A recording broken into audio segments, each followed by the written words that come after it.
നിയോജകമണ്ഡലങ്ങളുടെ കാര്യം പറഞ്ഞല്ലോ. തൃശ്ശൂർ 13 നിയോജക മണ്ഡലങ്ങളുണ്ട്. ഇപ്പത്തെ വർത്തമാന കാലഘട്ട സാഹചര്യത്തിൽ വെച്ചിട്ട് LDFന്റെ സാധ്യത എന്താണ് 13 മണ്ഡലങ്ങളിൽ? സത്യത്തില് നിലവില് വോട്ടിന്റെ പൊസിഷൻ LDFന്റെ വോട്ട് ബേസ് വെച്ച് നോക്കുകയാണെങ്കിൽ ഈ 13 മണ്ഡലം LDFന് പിടിക്കാൻ പറ്റുന്ന പൊസിഷൻ ഉണ്ട് വോട്ടിന്റെ ബേസിൽ. പിന്നെ വർത്തമാന കാലഘട്ടത്തിൽ ഇപ്പോഴത്തെ നമ്മൾ ലോക്സഭ ഇലക്ഷനൊക്കെ കഴിഞ്ഞതിന് ശേഷം സുരേഷ് ഗോപി തൃശ്ശൂർ മത്സരിച്ച് ഒരു പ്രത്യേക ഒരു സാഹചര്യം വന്നിട്ടുള്ളതുകൊണ്ട് ആ അവസ്ഥ വെച്ച് നോക്കുകയാണെങ്കിലും LDF ഉറപ്പായിട്ട് നമുക്ക് ജയിക്കാനായിട്ട് കുന്നംകുളം, അതുപോലെ മണലൂര്, നാട്ടിക, കയ്പമംഗലം, പുതുക്കാട്, കൊടുങ്ങല്ലൂര്, ഇതൊക്കെ LDF ഉറപ്പായിട്ട് ജയിക്കുന്ന മണ്ഡലം, ഷുവറായിട്ട് ജയിക്കുന്ന മണ്ഡലമാണ്. ബാക്കി 7 മണ്ഡലങ്ങളുള്ളത്. ഈ 7 മണ്ഡലം എന്ന് പറഞ്ഞു കഴിഞ്ഞാൽ അവിടെയും ശരിക്കും പറഞ്ഞാൽ LDFനാണ് മുൻതൂക്കം. കാരണം ഇപ്പോൾ ചേലക്കര LDF ജയിച്ച് നിൽക്കുന്ന മണ്ഡലം. അപ്പം എങ്ങനെ പോലും ഒരു 6000 വോട്ടിൻ്റെ ലീഡ് അവിടെ ഉണ്ടെന്ന്. അതുപോലെ ഗുരുവായൂർ LDF ജയിച്ച് നിൽക്കുന്ന മണ്ഡലം. അവിടെ ഒരു LDFന്റെ അടിസ്ഥാന വോട്ട് തന്നെ ഒരു 12000 ഉണ്ട്. അതേപോലെ തന്നെ വടക്കാഞ്ചേരി എന്ന് വെച്ച് കഴിഞ്ഞാൽ ഏകദേശം ഒരു 1000 വോട്ടിൻ്റെ ഒക്കെ ഡിഫറൻസിലാണ് നിൽക്കുന്നത് UDF LDF തമ്മിൽ. ഒല്ലൂർ ശരിക്കും ഒരു 8000 വോട്ടിൻ്റെ ഒരു മാറ്റം നിൽക്കുന്നതാണ്. പിന്നെ ഇരിഞ്ഞാലക്കുടയാണ് അതുപോലെ തന്നെ ഒരു 1000 വോട്ടിൻ്റെ ഒക്കെ ഡിഫറൻസ് LDFും UDFും തമ്മിൽ വരുന്നൊരു മണ്ഡലം. പിന്നെ ചാലക്കുടിയാണ് UDF LDF തമ്മിൽ ഒരു 5000 വോട്ട് മണ്ഡലം. തൃശ്ശൂർ മണ്ഡലത്തിൽ മാത്രമാണ് UDFന് ഒരു ചെറിയ ഒരു അടിസ്ഥാനപരമായിട്ട് വോട്ട് വർധനയുള്ളത്.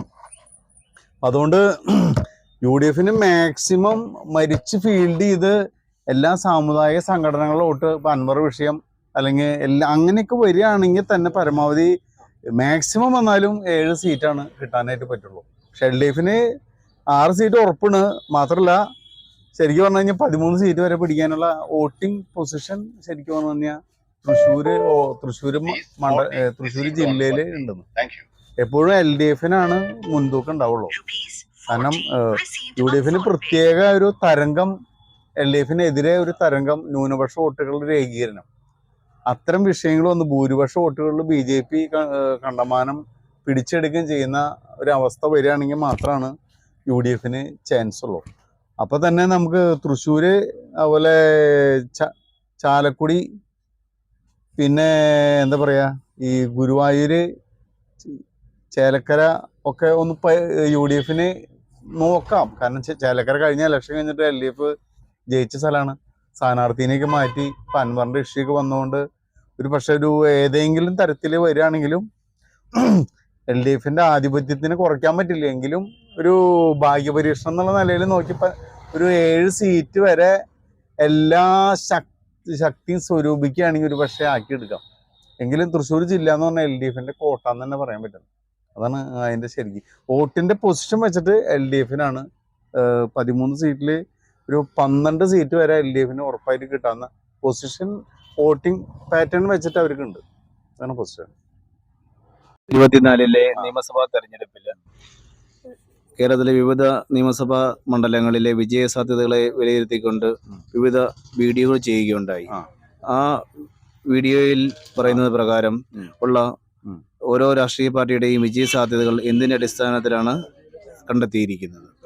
ഓക്കെ, അത് എന്താ വെച്ചാൽ നമ്മളൊരു 140 നിയോജക മണ്ഡലത്തിൽ ഓരോ പാർട്ടിക്കുമുള്ള അടിസ്ഥാന വോട്ടിന്റെ കണക്ക് കാലകാലങ്ങളായിട്ട് നമ്മൾ ലോക്സഭ ഇലക്ഷന്, പഞ്ചായത്ത് ഇലക്ഷന്, നിയമസഭ ഇലക്ഷന്, അതിലൊക്കെ കാലകാലങ്ങൾ കിട്ടിക്കൊണ്ടിരിക്കുന്ന പാർട്ടികളുടെ വോട്ടിന്റെ കണക്ക് നമ്മൾ കാലകാലം ശേഖരിച്ചു വെച്ചിട്ടുള്ളൂ.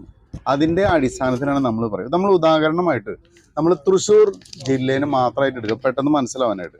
ഇപ്പം നമ്മൾ ചേലക്കര, കുന്നംകുളം, ഗുരുവായൂർ, മണലൂര്, വടക്കാഞ്ചേരി, ഒല്ലൂര്, തൃശ്ശൂർ, നാട്ടിക, കയ്പമംഗലം, ഇരിഞ്ഞാലക്കുട, പുതുക്കാട്, ചാലക്കുടി, കൊടുങ്ങല്ലൂർ, ഈ മണ്ഡലങ്ങളിൽ നമ്മൾ ഉദാഹരണമായിട്ട് ഇപ്പോൾ ഓരോ മണ്ഡലം എടുത്തപ്പോൾ നമ്മൾ ഇപ്പോൾ മണലൂർ മണ്ഡലങ്ങൾ, അത് ഇടതുപക്ഷത്തിന് ഫിക്സഡ് ആയിട്ട് ഒരു 68,000 വോട്ടും UDFന് 54,000 വോട്ടും BJPക്ക് 37,000 വോട്ടാണ് അടിസ്ഥാന വോട്ടുള്ളത്. ഇതുപോലെ ഗുരുവായൂർ LDFന് 65,000 വോട്ട്, UDFന് 53,000 വോട്ട്, BJPക്ക് 34,000 വോട്ട്.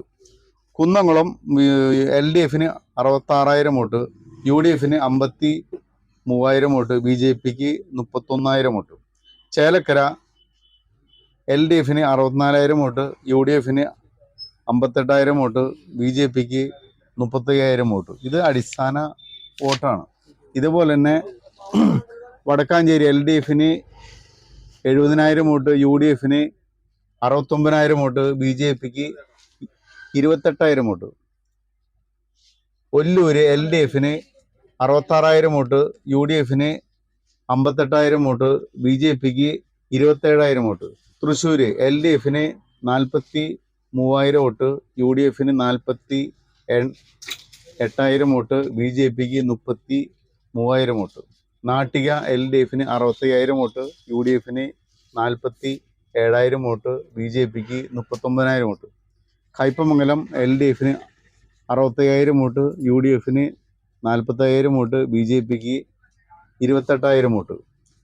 ഇരിഞ്ഞാലക്കുട LDFന് 58,000 വോട്ട്, UDFന് 57,000 വോട്ട്, BJPക്ക് 36,000 വോട്ട്.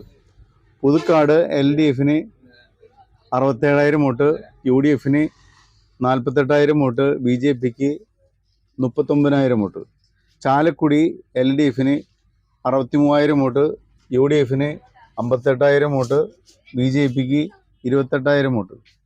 കൊടുങ്ങല്ലൂര് LDFന് 63,000 വോട്ട്, UDFന് 51,000 വോട്ട്, BJPക്ക് 32,000 വോട്ട്. ഇത് 140 നിയോജകമണ്ഡലത്തിലും. ഇതേപോലെ അടിസ്ഥാന വോട്ടിനെ പറ്റിയാണ് നമ്മൾ ഈ പറയുന്നത്. ഇതിൽ സമുദായ കക്ഷികളുടെ ചേഞ്ചസ്, മാറ്റങ്ങൾ, ഏറ്റക്കുറവ്, ഈ ചേഞ്ചസിനനുസരിച്ച് ചേഞ്ചസ്. ഇത് അടിസ്ഥാന ബേസ് വോട്ടിനെ പറ്റി പറയുന്നത്. ഇതിൻ്റെ കണക്ക് വെച്ചിട്ടാണ് നമ്മൾ ഈ സാധ്യതകൾ പറയുന്നത്. അത് 140 നിയോജകമണ്ഡലം നമ്മുടെ കയ്യിൽ കണക്കുണ്ടെന്ന്. അത് ഏത് വ്യക്തിക്കും നമുക്ക് ഇത് ബോധ്യപ്പെടുത്താൻ തരത്തിലുള്ള കണക്ക് നമ്മുടെ കയ്യിലുണ്ട്. ഇതിൻ്റെ അടിസ്ഥാനത്തിലാണ് നമ്മൾ പറയുന്നത്.